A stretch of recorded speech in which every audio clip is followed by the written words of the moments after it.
ആദ്യം നമ്മൾ ചെയ്യേണ്ടത് ഇതിന് കറക്റ്റ് സെൻറ്ററിൽ നിന്ന് ഇങ്ങനെ ഫോൾഡ് ചെയ്യുക കേട്ടോ. സെൻറ്ററിൽ നിന്ന് ഫോൾഡ് ചെയ്തെടുക്കുക. ഓക്കെ അല്ലേ? അപ്പോൾ വലിയൊരു പേപ്പർ നമ്മൾ ആദ്യം ഇങ്ങനെ ഫോൾഡ് ചെയ്തെടുക്കുക.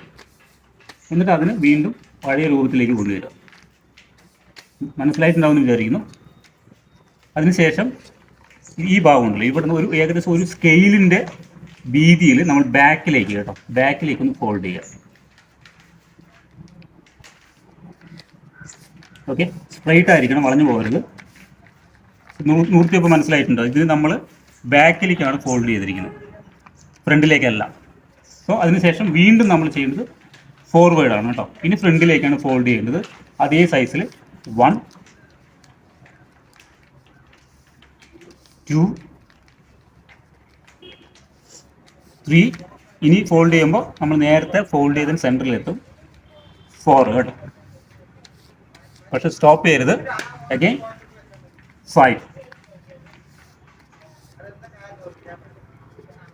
6 കേട്ടോ. 1 more 7. ഇത്ര മതി. ഇത്രയും സ്പേസ് നമ്മൾ വെറുതെ വിട്ടു കൊടുക്കണം.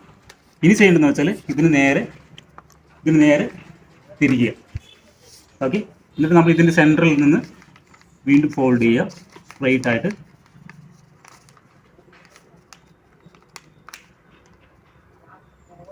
സെൻറ്ററിൽ നിന്ന് ഫോൾഡ് ചെയ്യുക കേട്ടോ. സോ അപ്പോൾ ഇങ്ങനെയായി. ഈ ഓപ്പൺ ആയിട്ടുള്ള ഭാഗത്ത് നമ്മൾ ഒരിക്കലും ഇങ്ങനെ തിരിച്ച് പിടിക്കരുത്, ഇങ്ങനെയല്ല പിടിക്കേണ്ടത്. ഈ ഓപ്പൺ ആയിട്ടുള്ള ഭാഗം താഴോട്ട് വരണം. ഈ ക്ലോസ് ആയിട്ടുള്ള ഭാഗത്ത് നമ്മൾ ഈ 2 വിരലുകൊണ്ട് പിടിക്കുക. ഇത് അമർത്തി പിടിക്കരുത്, കുറച്ച് ലൂസായിട്ട് പിടിക്കുക. ഇവിടെ 2 വിരലുകൊണ്ട് പിടിക്കുക, ഇവിടെ ലൂസായിട്ട് പിടിക്കണം. ഇവിടെ ടൈറ്റ് ചെയ്ത് പിടിച്ചു കഴിഞ്ഞാൽ ഇതിങ്ങനെ മൂവ് ചെയ്യില്ല. സോ ഇവിടെ ലൂസായി പിടിക്കുക, ബാക്കിലേക്ക് വലിക്കുക. എന്നിട്ട് മെയിനായിട്ട് ശ്രദ്ധിക്കേണ്ടത് ഇതുണ്ടല്ലോ, ഇതൊരിക്കലും വെളിയിലേക്ക് തള്ളി നിൽക്കാൻ പാടില്ല, ഉള്ളിലേക്ക് പോകണം. അത്രയും നമ്മൾ ഉള്ളിലേക്ക് ആക്കുക. എന്നിട്ട് ഇവിടെ ഫോൾഡ് ചെയ്യുക, ഇവിടെ നമ്മൾ പിടിക്കുക.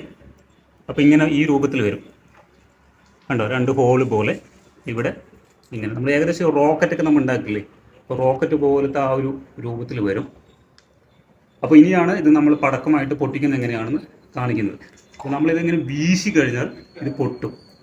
പൊട്ടുന്നത് എങ്ങനെയാണെന്ന് വെച്ചാൽ നമ്മളിങ്ങനെ വീശുമ്പോൾ ഇതിനകത്ത് എയർ കയറുമ്പോൾ ഇത് പുറത്തേക്ക് തള്ളുമ്പോഴാണ് അതിൻ്റെ സൗണ്ട് വരുന്നത്. അങ്ങനെയാണിത് പൊട്ടുന്നത് കേട്ടോ.